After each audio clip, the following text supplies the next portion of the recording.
کہ ابھی آپ کو براہ راست یہ چلیں گے وزیر اعظم شہباز شریف کابینہ اجلاس سے گفتگو کر رہے ہیں۔ اسلامی دنیا میں، اسلامی معاشرے میں خواتین کی تعلیم کے حوالے سے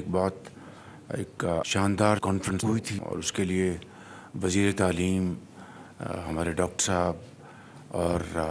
ساتھ سیکرٹری تعلیم، minister of information, D P M کی سربراہی میں بڑی اچھی اس کی تیاری کی گئی۔ تو اس میں بچیوں کی، خواتین کی تعلیم کے حوالے سے بہت اچھے وہاں پر مقالے پڑھے گئے، بڑی اچھی تقاریر تھیں،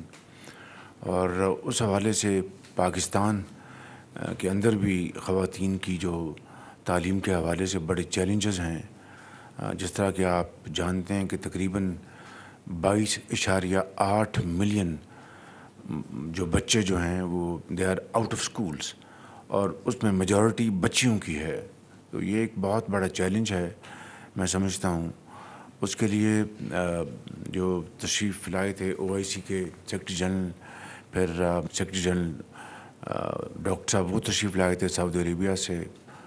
دوسرے مسلم ممالک سے ان کے ایجوکیشن منسٹرز آئے تھے، ان کی یہاں پر بڑی شاندار یہاں پر ان کی موجودگی نے بڑا انسپائر کیا سب کو، ملالہ بھی تھیں۔ تو میں سمجھتا ہوں کہ چونکہ تعلیم ایک ڈیوالوڈ سبجیکٹ ہے، اس میں صوبوں کا ایک بہت بڑا رول ہے، تو میں سمجھتا ہوں کہ وفاق کو صوبوں کے ساتھ مل کر یہ تعلیم کے میدان میں ہمیں جو ہمارے جو چیلنجز ہیں، مشکلات ہیں، اس کو حل کرنے کے لیے ہمیں بہت پرویکٹیولی کام کرنا چاہیے۔ ہم نے کچھ ماہ پہلے تعلیم کے میدان میں ایمرجنسی ہم نے ڈکلیئر کی تھی، تو میں سمجھتا ہوں میں وزیر تعلیم کو گزارش کروں گا کہ وہ صوبوں کے ساتھ بڑی کلوزلی ان کے ساتھ کوآرڈینیشن کریں، اور تعلیم کے میدان میں ہمارے جو ایشوز ہیں اس کو ایڈریس کریں، تو اس کا یہ بہت بڑی قومی خدمت ہوگی۔ پی آئی کی الحمدللہ پروازیں یورپ کی شروع ہو چکی ہیں۔ پیرس پہلا جہاز چند دن پہلے گیا تھا، تو ایک بہت بڑی ایک کامیابی ہے۔ ایک بہت بڑے سیٹ بیک کے بعد بدقسمتی سے چند سال پہلے اس زمانے کی حکومت کے جو وزیر ہوا بازی تھے، انہوں نے پارلیمنٹ میں کھڑے ہو کے جو پاکستان کی معیشت کو تباہ کرنے کے لیے ایک جو تقریر کی تھی، اس کے تباہ کن نتائج ہوئے، اور اس کا پھر پاکستان کے عوام نے جو مسافر جاتے ہیں باہر پوری دنیا میں، ان کو بیچاروں کو کبھی کسی ملک سے کبھی کسی اور ملک سے ٹرانزٹ میں جانا پڑتا تھا، اور اب کئی سال بعد اس معاشی تباہی جو اس حوالے سے ہوئی اور پی آئی کے حوالے سے جو بندشیں لگیں، تو اللہ کا شکر ہے کہ وہ اب بندشیں آہستہ آہستہ ختم ہو رہی ہیں۔ اب امید کی جاتی ہے کہ انگلستان بھی ہماری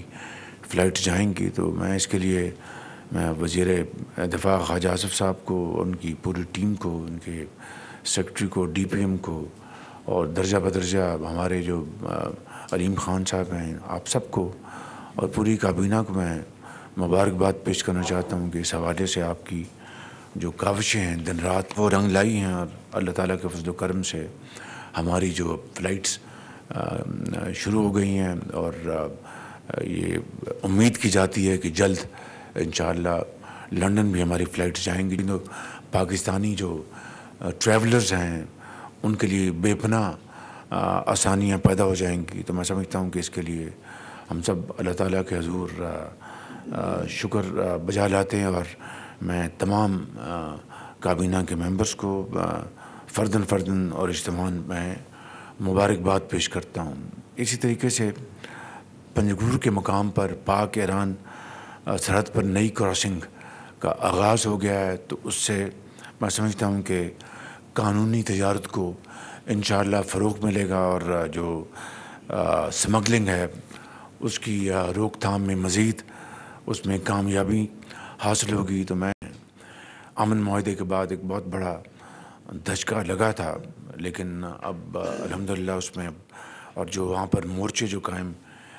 کیے گئے تھے وہ مسمار کیے جا رہے ہیں، اور وہاں پر اب خوراک اور ادویات کی وہاں پر اپنا سپلائیز پہنچائی جا رہی ہیں، اور میں سمجھتا ہوں کہ یہ ایک بہت ایک خوشائند بات ہے، اور امید ہے کہ انشاءاللہ تمام سٹیک ہولڈرز مل کر وہاں پر امن کو وہاں پر قائم رکھیں گے، اور جو متحارب جو گروپس ہیں ان میں جو اس وقت جو ٹینشن تھی اس کے خاتمے کے لیے وہ مل بیٹھ کر اپنا اس کو سپروائز کریں گے، اور انشاءاللہ آئندہ یہ واقعہ دوبارہ نہ ہونے کی پوری انشاءاللہ کوشش کریں گے۔ اور فتنہ الخوارج کے خلاف جو افواج پاکستان نے آرمی چیف کی سربراہی میں جو ایک آپریشن شروع کر رکھا ہے، اس میں دن رات کارروائیاں ہو رہی ہیں۔ ابھی ایک انٹیلیجنس بیسڈ آپریشن ہوا ہے بلوچستان میں، جس میں 27 جو یہ تھے ٹیررسٹ وہ جہنم رسید کیے گئے ہیں، اور اس طرح دوسرے جگہوں پر بھی اس کا پوری طرح آپریشن کیے جا رہے ہیں۔ یقیناً اس میں بڑی بیش بہا قربانیاں دی جا رہی ہیں۔ میں سمجھتا ہوں کہ یہ ہم سب کو اس کا پورا احساس ہونا چاہیے کہ انہی قربانیوں کے نتیجے میں انشاءاللہ یہ فتنہ الخوارج ہمیشہ کے لیے دم توڑ جائے گا، اور انشاءاللہ یہ پاکستان دوبارہ یہاں پر وہی امن قائم ہوگا جو 2018 میں میاں محمد نواز شریف کی لیڈرشپ میں مکمل طور پر پاکستان امن آ چکا تھا۔ یہ دوبارہ انشاءاللہ امن آئے گا، اور یہ قربانیاں تاریخ انشاءاللہ ہمیشہ اس کو یاد رکھے گی۔ ہم نے پیچھے ہماری ایک میٹنگ ہوئی تھی جس میں منسٹری آف پاور نے اپنی پریزنٹیشن دی تھی۔ اس میں جو ٹاسک فورس ہے وہ بڑی تیزی کے ساتھ وہ کام کر رہی ہیں۔ تقریباً 3000 میگا واٹ کی انہوں نے بہت بڑی محنت سے اور ریزی سے اچیو کیے ہیں۔ یہ انہوں نے اپنے ٹارگٹس اب مزید انشاءاللہ اس میں وہ آگے میجر اب جو کمپنیز ہیں ان کے ساتھ یہ نیگوشیٹ کر رہے ہیں، آپ کو آج بتائیں گے ٹاسک فورس اس حوالے سے۔ تو میں سمجھتا ہوں کہ اس بارے میں ہمیں مکمل طور پر یکسو ہونا چاہیے۔ اب دیکھیں کہ جو سرکاری جو جنکوز ہیں ان کا کیا کام ہے کہ وہ جناب کیپیسٹی پیمنٹس لیں، وہ سرکار کے پروجیکٹس ہیں، اور میں سمجھتا ہوں کہ پھر جو ڈالرائز جو لے رہے ہیں میں سمجھتا ہوں کہ وہ بھی ایک بہت بڑا ایک